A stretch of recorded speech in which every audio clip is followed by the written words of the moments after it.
Good morning, children. Yesterday we studied till Razia Sultan. Today we will start with Ghayasuddin Balban. Ghayasuddin Balban was the most powerful ruler of the slave dynasty. You can see how much he has increased his kingdom. All this that is in red. He conquered all this place and he made himself master. And he was a very strong ruler. He had a very strong army and he checked all internal revolts. Razia के बाद गयासुद्दीन बलबन गद्दी पर आए और ये जितना आप red देख रहे हैं इसमें वो उन्होंने शासन किया, बहुत स्ट्रांग आर्मी बनाई और जितने भी आपसी राजा रजवाड़े थे जो आप जिनसे उनकी लड़ाइयाँ होती थी इन सबको उन्होंने कंट्रोल किया. He had an efficient spy system. एक बहुत अच्छा स्पाई सिस्टम था उसका जो उसको हर चीज़ की खबर देता था. Now he wanted to make the position of the sultan very strong, so he introduced a system of sajda and pebos. That was a salutation. To sajda was to bend and show his respect, and pebos was kissing the feet of the sultan. And he did not want the nobles to get very powerful because he himself was a noble, and from there he had risen to this place.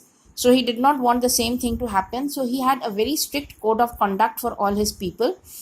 They were not allowed to laugh also in his code. No parties, no getting together. All this he had put to an end. Now Balban ने सुल्तान की position बढ़ाने के लिए सजदा और पैबोस का introduction किया और जिसमें कि झुक के सुल्तान को सलाम करना. फिर वो खुद भी एक नोबल था. उस समय 40 लोगों का एक ग्रुप, वो जो इस बुक में नहीं लिखा है, जिसको चालीसा बोलते थे, तो वो नहीं चाहता था कि नोबल्स बहुत स्ट्रांग हो, तो उसने उनके लिए कोड ऑफ कॉन्डक्ट बनाया. उसने कहा कोई आपस में पार्टी वगैरह नहीं होगी और उन लोगों को बहुत ही स्ट्रिक्टनेस के साथ रहना पड़ता था और उनकी जो भी वो करते थे वो राजा को इमीडिएटली रिपोर्ट हो जाता था. His successors were weak, so after that came the Khilji dynasty. And the first ruler was Jalaluddin Feroz Khilji. Jalaluddin Feroz Khilji was a weak ruler, but very generous. He was very kind-hearted. He wanted to save his kingdom from the Mongols, so he married the daughter of Ulugh Khan. Balban के बाद जो राजा आए थे वो कमज़ोर थे, तो Jalaluddin Firoz Khilji came to the throne. अब खिलजी डायनेस्टी का राज शुरू होता है और वो एक कमज़ोर शासक था लेकिन जेनरस था. तो और उसने जो मंगोल से दिल्ली को बचाने के लिए उलग खान की बेटी से उसने शादी कर ली थी. उसके बाद हिज नेफ्यू, उसका भतीजा Alauddin Khilji came to the throne. He is Alauddin Khilji. Now, Alauddin Khilji was the first person to separate religion from politics. Alauddin Khilji पहला राजा था जिसने रिलीजन और पॉलिटिक्स दोनों को अलग किया था. उसने बोला था किंगशिप नोज नो किनशिप, मतलब राजा का कोई रिश्तेदार नहीं होता है. जब आप राजा होते हैं और सिर्फ आप राजा होते हैं, and for you all are equal. उसका कहना था जो किंग है उसके लिए सब लोग बराबर हैं. He was also a very good military general. He increased his campaign. See, in that page you saw about the slave dynasty. Here the Khiljis, they conquered Gujarat and they were right up to Bengal. He conquered Gujarat, Malwa, Chittor, Ranthambore, and he added all that to his empire and made himself very strong. He even conquered the kingdoms of South India, the Yadavs, the Kekatiyas, the Hoshalas and the Pandyas, but he did not add them to his empire, because he knew it would be very difficult to govern it. So what he did, he made Malik Kafur his trusted general in charge of it. And Malik Kafur brought a lot of gold, silver and horses from the south. अब उसने south को conquer किया था, but उसने इसको जोड़ा नहीं था क्योंकि उसको पता था मैं दिल्ली से यहाँ तक मैं राज नहीं कर पाऊंगा, मेरे लिए बहुत डिफिकल्ट हो जाएगा इतना राज करना. तो उसने क्या किया, he made them his subordinates or vassals and they had to pay him an annual tribute. उसने इनको बोला कि आप अपना राज चलाएंगे लेकिन सालाना आप हमको एक टैक्स देंगे. So इस तरह से वो चलता रहा. Then his most important reforms were the economic reforms. Now you see, economy, without economy nothing can be done.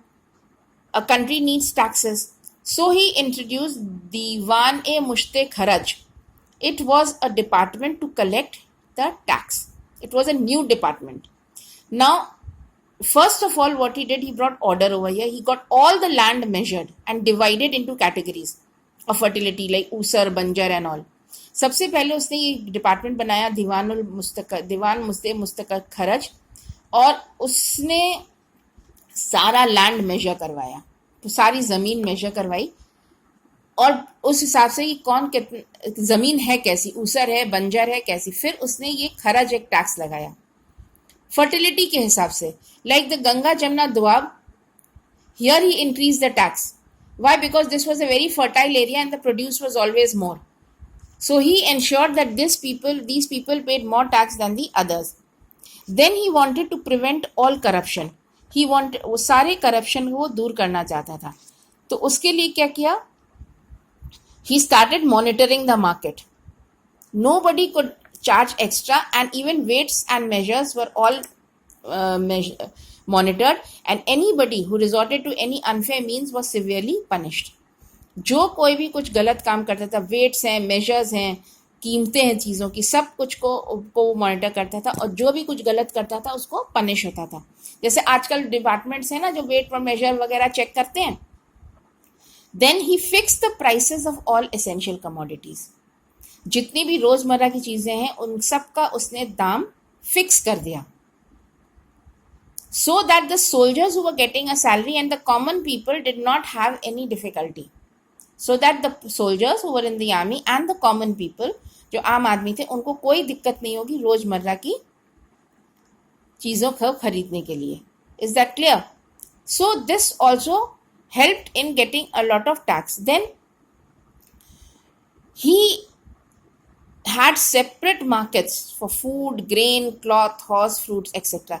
जैसे आजकल मंडी होती है ना, उस तरह उसने मंडी बनवाई, अलग अलग मंडी, अनाज की मंडी, कपड़ों की, घोड़ों की, फलों की, हर तरह की अलग अलग मार्केट बनाए। And these markets were closely monitored.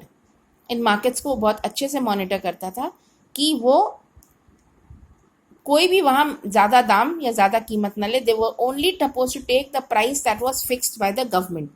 वो वही कीमत ले सकते थे जो कि गवर्नमेंट तय करता था। Then Alauddin, why did he have the strict market control policy? So that people could lead a comfortable life. Goods were within their reach. They could buy things easily. उसने इसलिए इतना मार्केट कंट्रोल किया कि सब चीज़ें उन लोगों को आसानी से, सुविधा से, अच्छे से मिल सकें। मार्केट के बाद he came to the military reforms. Now you see he had a large standing army. He needed it to work very well. So he introduced the system of चेहरा and दाग. Now all of you have identity cards. आप सबके identity cards हैं ना, उस पर आपका नाम लिखा है, your father's name is written, mobile number is written, address is written, isn't it? So Alauddin Khilji also introduced, the first person to introduce identity card was Alauddin Khilji. Now that time there were no photographs. So how was these cards made? There was a description of the soldier on that card, like what type of hair he had, what type of eyes, nose, whether there was a cut anywhere, whether there was a mole anywhere. In that way his name was written, everything was mentioned on that paper, which was his identity card, and that description was known as चेहरा. अब उस आप जैसे आपका identity card है, उसमें everything is written ना, आपका नाम, आपके पापा का नाम, आपके घर का एड्रेस, मोबाइल नंबर। तो उस समय तो इतना कुछ था नहीं, ना मोबाइल था, ना कैमरा था, ना कुछ था। अब ये आइडेंटिटी कार्ड बनाया कैसे उसने? एक फॉर्म पे उसने उस सोल्जर का पूरा डिस्क्रिप्शन लिखा, उसका नाम लिखा, उसके फादर का नाम लिखा, उसका चेहरा, फेस कैसा है, उसकी हाइट कितनी है, उसके बाल कैसे हैं, आंखें कैसी हैं, कहीं कटा वटा तो नहीं है, ये सारे डिस्क्रिप्शंस, मतलब ये उसका चेहरा है, ये उसका आइडेंटिटी मार्क है। उसके बाद he came to the branding of horses. Now horses were in the army. People would do, they would take the good horses and put the bad horses. So he introduced a system of dag for the horses.